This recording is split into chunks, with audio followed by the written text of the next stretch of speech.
Good morning Ashwavega ನ್ಯೂಸ್ಗೆ ಸ್ವಾಗತ. ನಾನು ಸಚಿನ್ ಹೆಮ್ಮಕ್ಕಿ. ಉಪಚುನಾವಣೆಯಲ್ಲಿ ಕಾಂಗ್ರೆಸ್ಗೆ ಅಭೂತಪೂರ್ವ ಗೆಲುವು ಸಿಕ್ಕಿದೆ. ಮೊನ್ನೆ ನಡೆದಂತಹ ಎಲೆಕ್ಷನ್ನಲ್ಲಿ ನಿರೀಕ್ಷೆಗಿಂತ ಮೀರಿದಂತಹ ರಿಸಲ್ಟ್ ಸಿಕ್ಕಿದೆ ಕಾಂಗ್ರೆಸ್ಗೆ. 3ಕ್ಕೆ 3 ವಿಧಾನಸಭಾ ಕ್ಷೇತ್ರದಲ್ಲೂ ಕೂಡ ಅಭೂತಪೂರ್ವ ಗೆಲುವು ಸಿಕ್ತು. ಇನ್ನು ಹೈಕಮಾಂಡ್ ಮಟ್ಟದಲ್ಲಿ ಸಿಎಂ ಸಿದ್ದರಾಮಯ್ಯನವರು ತಮ್ಮ ಶಕ್ತಿಯನ್ನು ಹೆಚ್ಚಿಸಿಕೊಂಡಿದ್ದಾರೆ. ಇನ್ನೊಂದು ಕಡೆ ಡಿಸೆಂಬರ್ 5ನೇ ತಾರೀಕು ಸಿದ್ದರಾಮಯ್ಯ ಬೃಹತ್ ಶಕ್ತಿ ಪ್ರದರ್ಶನಕ್ಕೂ ಕೂಡ ಈಗ ಮುಂದಾಗ್ತಾ ಇದ್ದಾರೆ. ಸಿಎಂ ಆಪ್ತರಿಂದ ಅಂದರೆ ಅಹಿಂದ ವರ್ಗದವರಿಂದ ಸಿದ್ದರಾಮೋತ್ಸವ ಮಾದರಿಯಲ್ಲಿ ಸಮಾವೇಶಕ್ಕೆ ಈಗ ಮುಂದಾಗ್ತಾ ಇದ್ದಾರೆ. ಹಳೆ ಮೈಸೂರು ಭಾಗದ ಬೆಂಬಲಿಗರನ್ನ ಸೇರಿಸಿ ಸಮಾವೇಶಕ್ಕೆ ಸಿದ್ದರಾಮಯ್ಯನವರು ಈಗ ಮುಂದಾಗ್ತಾ ಇದ್ದಾರೆ. 6 ಜಿಲ್ಲೆಯಲ್ಲಿ ಬೆಂಬಲಿಗರು ಸಮಾವೇಶದಲ್ಲಿ ಭಾಗಿಯಾಗ್ತಾ ಇದ್ದಾರೆ. ಒಂದಲ್ಲ ಎರಡಲ್ಲ, ಬರೋಬ್ಬರಿ ಪ್ರಮುಖ 6 ಜಿಲ್ಲೆಗಳು.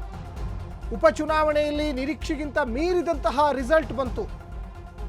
ಇನ್ನು 2 ವಿಧಾನಸಭಾ ಕ್ಷೇತ್ರದಲ್ಲಿ ಕಾಂಗ್ರೆಸ್ ಪರವಾಗಿ ಬರುತ್ತೆ ಅಂತ ನಿರೀಕ್ಷೆ ಇಟ್ಕೊಂಡಿರಲಿಲ್ಲ.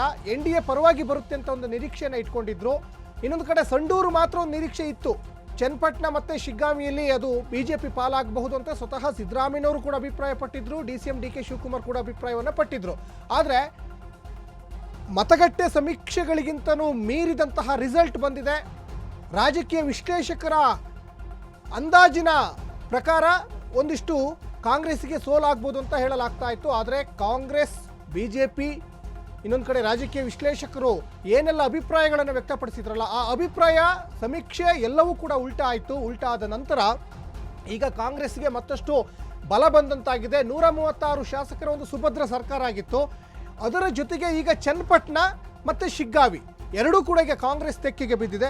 ಮತ್ತೊಂದು ಕಡೆ 2021 ಆಗಸ್ಟ್ 4ನೇ ತಾರೀಕು ಸಿದ್ದರಾಮಯ್ಯನವರು ಶಕ್ತಿ ಪ್ರದರ್ಶನ ಮಾಡಿದ್ರು. ಅದು ಅಂತಿಂತ ಶಕ್ತಿ ಪ್ರದರ್ಶನ ಅಲ್ಲ, ಅದು ಸಿದ್ದರಾಮ ಉತ್ಸವ ಅನ್ನುವಂತಹ ರೀತಿಯಲ್ಲಿ ದಾವಣಗೆರೆಯಲ್ಲಿ, ಬೆಣ್ಣೆನಗರಿ ದಾವಣಗೆರೆಯಲ್ಲಿ 2021ರಲ್ಲಿ ಒಂದು ದೊಡ್ಡ ಸಮಾವೇಶವನ್ನು ಮಾಡಿದ್ರು.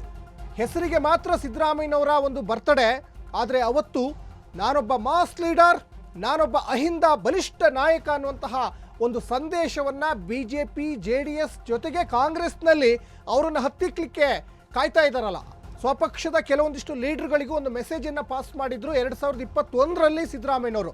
ಈಗ ಅದೇ ಮಾದರಿಯಲ್ಲಿ ಮತ್ತೊಂದು ಸಮಾವೇಶವನ್ನು ಮಾಡಲಿಕ್ಕೆ ಡಿಸೆಂಬರ್ 5ನೇ ತಾರೀಕು ಒಟ್ಟು 6 ಜಿಲ್ಲೆಯಲ್ಲಿ ಬೃಹತ್ ಸಮಾವೇಶವನ್ನು ಮಾಡಲಿಕ್ಕೆ ಸಿದ್ದರಾಮಯ್ಯನವರು ಈಗ ಪ್ಲ್ಯಾನ್ ಮಾಡ್ಕೊಂಡಿದ್ದಾರೆ. ಹೈಕಮಾಂಡ್ ಮಟ್ಟದಲ್ಲೂ ಬಹುತೇಕ ಅವರಿಗೆ ಗ್ರೀನ್ ಸಿಗ್ನಲ್ ಸಿಕ್ಕಿದಂತೆ ಕಾಣಿಸ್ತಾ ಇದೆ. ಯಾಕಂದರೆ ಇದೇ 2021 ಆಗಸ್ಟ್ 4ನೇ ತಾರೀಕು ಸಿದ್ದರಾಮಯ್ಯನವರು ಏನು ಸಮಾವೇಶ ಮಾಡಿದ್ರಲ್ಲ, ಆ ಸಮಾವೇಶಕ್ಕೆ ಬರೋಬ್ಬರಿ 8ರಿಂದ 10 ಲಕ್ಷ ಜನ ಸೇರಿದ್ರು. ಆ ಮೂಲಕ ಸಿದ್ದರಾಮಯ್ಯನವರು ನಾನೊಬ್ಬ ಅಹಿಂದ ನಾಯಕ, ಬರೀ ಅಹಿಂದ ನಾಯಕ ಅಲ್ಲ, ಅಹಿಂದ ಬಲಿಷ್ಠ ನಾಯಕ, ನಾನು ಹಿಂದುಳಿದ ವರ್ಗದ ಒಬ್ಬ ಪ್ರಬಲ ನಾಯಕ ಅನ್ನುವಂತಹ ಒಂದು ಮೆಸೇಜನ್ನು ಪಾಸ್ ಮಾಡಿದ್ರು.